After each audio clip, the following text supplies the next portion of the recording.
Hello beavers, welcome to filmi craft. நான் உங்கள் அருண்.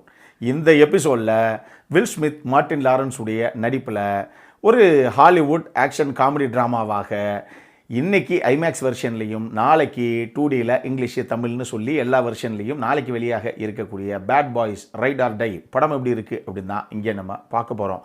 முதல்ல இந்த விமர்சனம் பார்த்து முடிச்ச உடனே பிடிச்சிருந்தது அப்படின்னா லைக் பண்ணுங்கள், ஷேர் பண்ணுங்கள், உங்களுடைய கருத்துக்களை கமெண்ட் செக்ஷனில் விடுங்க. மறக்காமல் நம்ம சேனலுக்கு கடைசியாக சப்ஸ்கிரைப் பண்ணுங்கள். இப்போ இந்த படத்துடைய கதை என்ன அப்படிங்கிறத ஒரே லைனில் சிம்பிளாக இங்கே நம்ம பார்த்துடலாம்.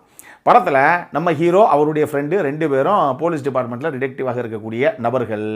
இவங்களுக்கு ஒரு நல்ல ஃப்ரெண்டாகவும் பாஸாகவும் இருந்த கேப்டன் ஹாவர்ட் அப்படின்னு இப்போ அவர் உயிரோடு கிடையாது. ஆனால் அவருக்கு பெரிய ட்ரக் கார்ட்டல்ஸ் கூட பெரிய லிங்க் இருக்குது, அவர் நிறைய மணி லாண்ட்ரிங்லாம் பண்ணார் அப்படின்னு சொல்லி அவர் மேலே அடுக்கடுக்காக பல பழிகள் விழுகுது. ஆனால் உண்மையாக அவர் அப்படிப்பட்ட நபரே கிடையாது. அப்போ அவர் மேலே இப்படி ஒரு பழி விழுகுது அப்படின்னா அதுக்கு காரணம் என்ன, இதுக்கு பின்னாடி இருக்கக்கூடிய ஆட்கள் யார் யார் அப்படிங்கிறத கண்டுபிடிச்சி அவர் மேலே விழுந்த அந்த கரையை நம்ம துடைக்கணும் அப்படின்னு சொல்லி நம்ம கதாநாயகனும் அவருடைய ஃப்ரெண்டும் சேர்ந்து களத்தில் இறங்க போக, இதுக்கப்புறம் இந்த கதையில் என்ன தான் நடந்தது, இதுதான் இந்த படத்துடைய மொத்த கதையை. இந்த படத்தை பொறுத்தளவுக்கு இந்த படம் தான் பேட் பாய்ஸ் ஃபிலிம் சீரீஸ் இருக்கு இல்லையா, இதில் 4வது இன்ஸ்டால்மெண்ட்டாக வெளியாகிற ஒரு படம். 2020 வெளியான பேட் பாய்ஸ் ஃபார் லைஃப் படத்துடைய சீக்குவல் தான் இந்த படம். இதை நான் தெளிவாக உங்களுக்கு சொல்லிட்டேன்.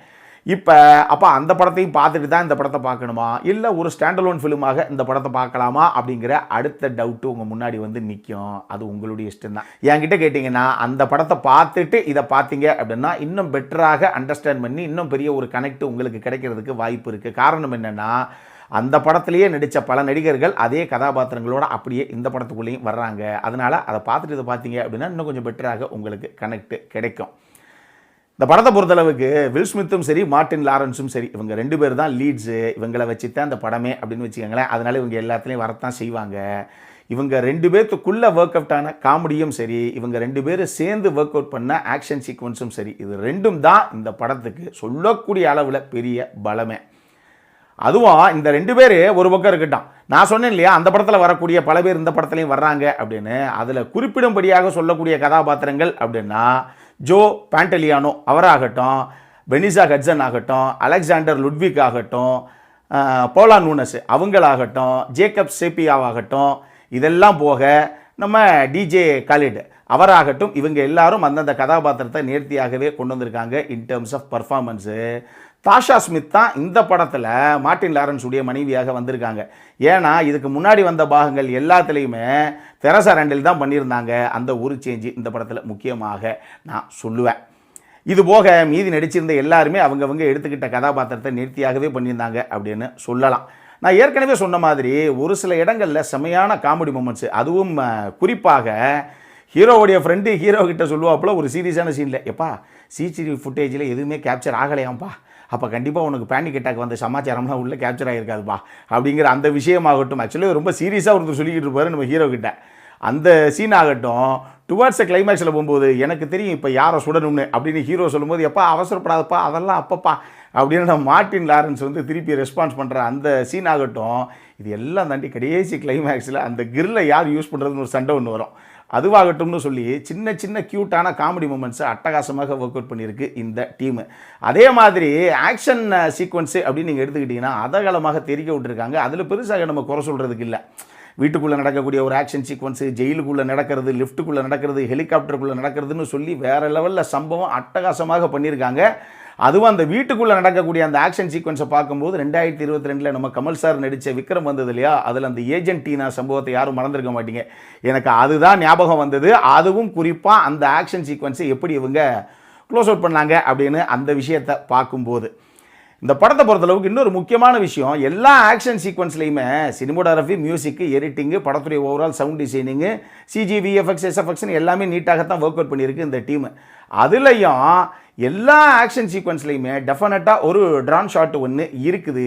அதுதான் அந்த ஆக்ஷன் சீக்வன்ஸை அடுத்த கட்டத்துக்கு பரபரப்பாக இருக்குதோ அப்படிங்கிற ஒரு ஃபீலை நமக்கு கொடுக்கவும் செஞ்சது. இந்த மாதிரி ஒரு சில விஷயங்கள் இந்த படத்தில் நல்லாவே ஒர்க் அவுட் ஆகிருக்கு. அப்போ என்னதான் சார் பிரச்சனை அப்படின்னு கேட்டிங்கன்னா, இந்த படத்துடைய கதைக்களம்லாம் அது கதையாகவும் சரி, திரைக்கதையாகவும் சரி, கதாபாத்திர வடிவமைப்பாகவும் சரி, எதை பார்த்தாலும் இதெல்லாம் 80-90லே வர வேண்டிய படம் இல்லை. எந்த காலத்து படம், எந்த காலத்து கதை, அது 2024 எடுத்து வச்சுருக்காங்க அப்படிங்கிற ஒரு ஃபீல் தான் இந்த படம் பார்க்கும்போது நமக்கு வருது. அந்தளவுக்கு ஒரு அரதப்பழசான கதை, பெருசாக எங்கேயும் நீங்கள் வந்து ப்ரிடிக்ட் பண்ணாத ஒரு சம்பவம் கதைக்குள்ளே வந்துருச்சுங்க அப்படின்லாம் எதுவுமே கிடையாது. அந்தளவுக்கு ரொம்ப கிளீஷேயான ஒரு ஸ்க்ரீன் பிளே தான் இந்த படத்துக்கு. இதையும் தாண்டி படத்தில் ஒரு டம்மியான வில்லன் கதாபாத்திரத்தை ஒன்று போர்ட்ரே பண்ணியிருக்காங்க. என்னத்தை சொல்கிறது, அவர் வில்லன் அப்படின்னா அதை அவர் தான் நம்பணும். அந்த அளவுக்கு ரொம்ப டம்மியான ஒரு வில்லன் கதாபாத்திரம்னு சொல்லி இதனாலேயே இந்த கதை ரொம்பவே ப்ரிடிக்டபுளாக நமக்கு போயிடுது. இந்த படத்தில் மார்ட்டின் லாரன்ஸுக்கு ஒரு என்டிஇன்னு சொல்லுவோம் இல்லையா, நியர் டெத் எக்ஸ்பீரியன்ஸ், அந்த மாதிரி ஒரு சம்பவம், ஒரு சீன் ஒன்று போர்ட்ரேயில் இருக்குது. ஆனால் அதை ஒரு சில லைட்டாக காமிக்கல் மொமெண்ட்ஸுக்கு இவங்க யூஸ் பண்ணியிருக்காங்களே ஒழிய அதை இன்னும் பெருசாகவே யூட்டிலைஸ் பண்ணியிருக்கலாமோ, இல்லாட்டா அந்த சீன் தேவையே இல்லைங்க. இந்த 2024 இப்படி ஒரு படத்துக்கு எதுக்கு அப்படி ஒரு சீன் அப்படிங்கிற ஒரு ஃபீல் தான் எனக்கு வந்தது. மொத்தமாக இந்த படம் எப்படி இருக்குது அப்படின்னு கேட்டிங்கன்னா, பெருசாகவோ புதுசாகவோ எதுவும் இல்லாமல் சும்மா பொழுதே போல சார் அப்படின்னா நீங்கள் பார்க்கக்கூடிய ஒரு படம் தான் இந்த படம். அடல் கானடை பொறுத்தளவுக்கு இது ஒரு A சர்டிஃபைடு படம். பெருசாக செக்ஷுவலாக போர்ட்ரேயில் கிடையாது அப்படின்னா கூட படம் ஃபுல்லாக அந்த எஃபோர்டு தான். ஒரு 220 ரூபா வருது. அதனாலேயே இதில் ப்ரொஃபானிட்டி இஷ்யூஸ் கண்டிப்பாக இருக்குது. அதை மைண்டில் வச்சுக்கோங்க. இந்த படம் நான் சொன்ன மாதிரி இன்றைக்கி ஐமேக்ஸில் வெளியாகுது. 2D வெர்ஷனு தமிழ் இங்கிலீஷ் அப்படின்னு சொல்லி நாளைக்கு தான் வெளியாகுது. அப்புறம் நான் பார்க்குறதும் பார்க்காதும் உங்களுடைய இஷ்டம்தான். இதே மாதிரி இன்னொரு வீடியோவோட அடுத்த முறை உங்களை சந்திக்கிற வரைக்கும் இட்ஸ் அருண் சைனிங் ஆஃப்.